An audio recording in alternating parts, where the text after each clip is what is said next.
मंत्र को लिखकर जला दो, ये परी देगी मनचाहा वरदान। जी हाँ मित्रों, इस उपाय में आपको मंत्र लिख करके और जला देना है और ये परी आपके सामने हाजिर होगी और जो भी मांगोगे वो तुरंत ही प्रदान करेगी। तो नमस्कार मित्रों, जय भोलेनाथ। आप सभी कैसे हैं? उम्मीद है कि भगवान भोलेनाथ की कृपा से सब अच्छे होंगे। मित्रों, तो ये तो सभी को मालूम है कि समस्याएं हर किसी की जिंदगी में आती है और उन्हें दूर करने के लिए एक से एक उपाय या साधनाएं भी होती है, जिनको करने से उन समस्याओं से मुक्ति पाया जा सकता है। उन्हीं उपायों में से आज हम बहुत ही सरल उपाय को लेकर के आए हैं। इस उपाय में हम एक परी को प्रसन्न करके और उसकी सहायता से अपने जीवन में चल रही हर समस्या को दूर कर सकते हैं। मित्रों, इस उपाय को हमारे हर मित्र कर सकते हैं। ये बहुत ही आसान विधि है। जी हाँ मित्रों, आज हम बात कर रहे हैं रूहानी परी की। इस परी के बारे में सोचते ही हमारे मन में एक सुंदर, कोमल और दयालु व्यक्तित्व की छवि बनती है। परी केवल कल्पनाओं की दुनिया में नहीं होती, बल्कि ये एक प्रतीक है उन सभी गुणों का जिन्हें हम अपने जीवन में अपनाना चाहते हैं। परी का अच्छा व्यवहार न केवल उसकी अच्छाई को दिखाता है, बल्कि ये हमें सिखाता है कि हम अपने जीवन में दूसरों के साथ कैसा व्यवहार करें। इस वीडियो में हम परी के अच्छे व्यवहार के विभिन्न पहलुओं पर चर्चा करेंगे।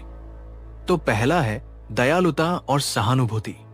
मित्रों, इस परी का सबसे प्रमुख गुण उसकी दयालुता होती है। ये हमेशा जरूरतमंदों की मदद करती है। जब भी कोई व्यक्ति मुसीबत में होता है, ये परी बिना किसी स्वार्थ के उसकी सहायता के लिए तैयार रहती है।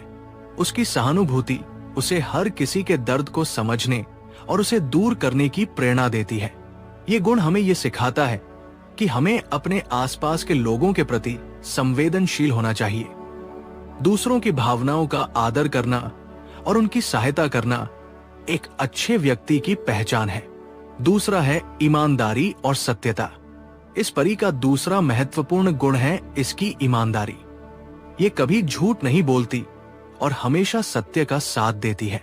इस परी का ये व्यवहार हमें दिखाता है कि सच बोलने से न केवल हमारी विश्वसनीयता बढ़ती है, बल्कि ये दूसरों के मन में हमारे प्रति सम्मान भी बढ़ाता है। ये परी अपने कार्यों में भी ईमानदार होती है, चाहे वह किसी की मदद करना हो या अपना कर्तव्य निभाना। तीसरा है सद्भावना और सहयोग। ये परी हमेशा सद्भावना के साथ कार्य करती है। ये अपने आसपास के लोगों के साथ मिलजुल कर सहयोग का वातावरण बनाती है। इस परी की ये आदत समाज में एकता और प्रेम को बढ़ावा देती है। ये परी हमें ये सिखाती है कि दूसरों के साथ सहयोग करना और मिलजुल कर काम करना कितना जरूरी है।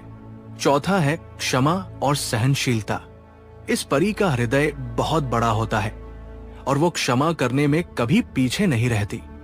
जब कोई व्यक्ति गलती करता है तो ये परी उसे माफ कर देती है और उसे सुधरने का मौका देती है। ये गुण हमें ये समझाता है कि गुस्सा और नफरत से कोई समस्या हल नहीं होती, बल्कि सहनशीलता और क्षमाशीलता से हम अपने रिश्तों को मजबूत बना सकते हैं। पांचवा है प्रेरणा और प्रोत्साहन। ये परी हमेशा दूसरों को प्रेरित करती है। ये हताश और निराश लोगों को प्रोत्साहित करके उन्हें अपने जीवन में आगे बढ़ने का साहस देती है। इस परी का ये गुण हमें सिखाता है कि हमें भी अपने आसपास के लोगों को प्रेरित करना चाहिए और उनके आत्मविश्वास को बढ़ाना चाहिए। छठवां है समानता और निष्पक्षता।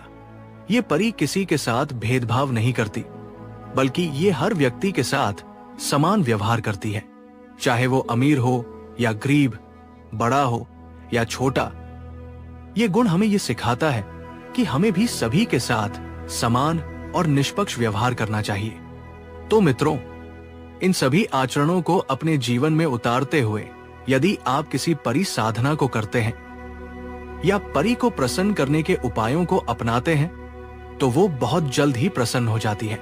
तो इन सभी बातों को ध्यान में रखते हुए आज के इस उपाय में आपको क्या करना है, कब करना है, ये सब जानने से पहले आप सभी मित्रों से एक छोटी सी रिक्वेस्ट है।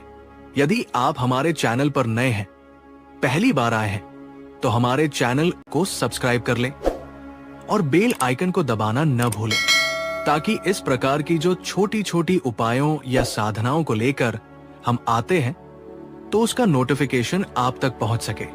अब बात करते हैं इस उपाय की। इस उपाय में आपको ज्यादा कुछ नहीं करना है। ये बहुत ही आसान उपाय है। इस उपाय में आपको किसी भी शुक्रवार की रात्रि में बिल्कुल शुद्ध हो करके इसे करना है। तो करना क्या है, आपको एक कागज और लाल स्याही वाला एक पेन लेना है, क्योंकि इस मंत्र को लाल रंग में ही लिखना है। तो लेकर के और जो मंत्र हम स्क्रीन पर दे रहे हैं उस मंत्र को उस कागज में लिखकर आप जिस रूम में सोते हैं उस रूम के द्वार में यानी चौखट पर जला देना है। जला करके जो उसका भस्म होगा उस भस्म का थोड़ा सा आप टीका लगा लें और 1 गिलास पानी में उस भस्म को डाल करके उस पानी को अपने रूम में चारों तरफ थोड़ा थोड़ा सिंचित कर दें। इसके बाद जो बचा हुआ पानी है उसे अपने बिस्तर के पास रख करके सो जाना है। बस इतना ही करना है और ये परी अर्धरात्रि में आपके रूम में हाजिर होगी और आपसे आपकी इच्छा पूछेगी, बोलो तुम्हें क्या चाहिए। मित्रों, आपको जो भी समस्या है, जिसकी आपको आवश्यकता है, उस परी से आप बिल्कुल बिना हिचक मांग सकते हैं। ये तुरंत ही आपको प्रदान करती है। कभी कभी इस उपाय में ऐसा भी होता है मित्रों कि यदि इस उपाय को करने वाले व्यक्ति के अंदर डर या भय होता है तो ये परी उसके सम्मुख ना आकर उसके सपनों के माध्यम से उसकी हर मनोकामना को पूर्ण करती है। ये उपाय बहुत ही चमत्कारी है। इसे एक बार आजमा कर जरूर देखें। तो आज की वीडियो में बस इतना ही। अगर ये वीडियो अच्छा लगा हो तो इसे लाइक करें और हमारे चैनल को सब्सक्राइब करना ना भूलें। कल फिर मिलेंगे एक नए उपाय के साथ। तब तक के लिए जय भोलेनाथ।